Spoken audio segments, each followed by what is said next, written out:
Airborne. Today we're talking about the Triple Nickel Parachute Infantry Regiment. They were founded on December 30th, 1943. These guys trained at Fort McCall, and they weren't allowed to train during the daytime because that's when the little country boys had to go. They had to train at night, and they did it in excellent style, Airborne. These guys set an example for everyone to watch.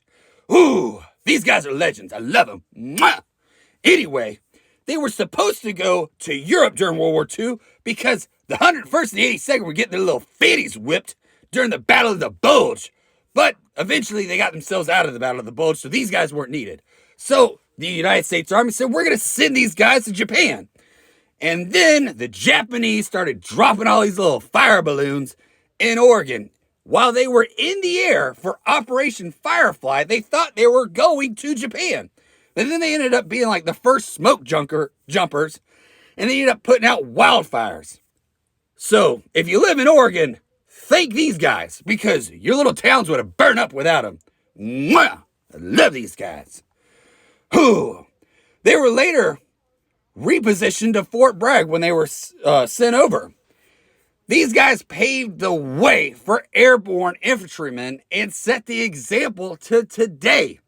Every paratrooper has to know who the Triple Nickel is, and there's a reason for it. Because we have to learn from history, and we have to understand that not everybody was given the same opportunities that we have today. And it's men like this that set the example for us to learn to be just like.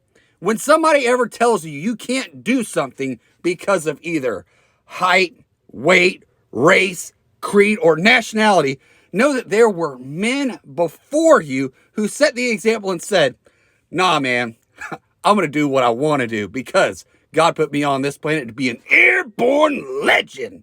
And that's exactly what these guys did. I love the Triple Nickel. If you have time, Google who the 555 Parachute Infantry Regiment or Triple Nickel airborne soldiers were.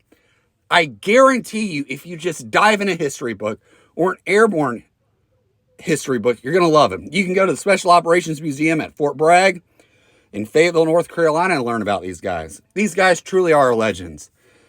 I normally do satire, but I wanted to take a chance to introduce you guys to a unit that I wish was still here today. I love these guys, man. Airborne from skies of blue. Just look at him looking over his right shoulder at me and like, you know I'm better than you. And you are, sir. From skies of blue.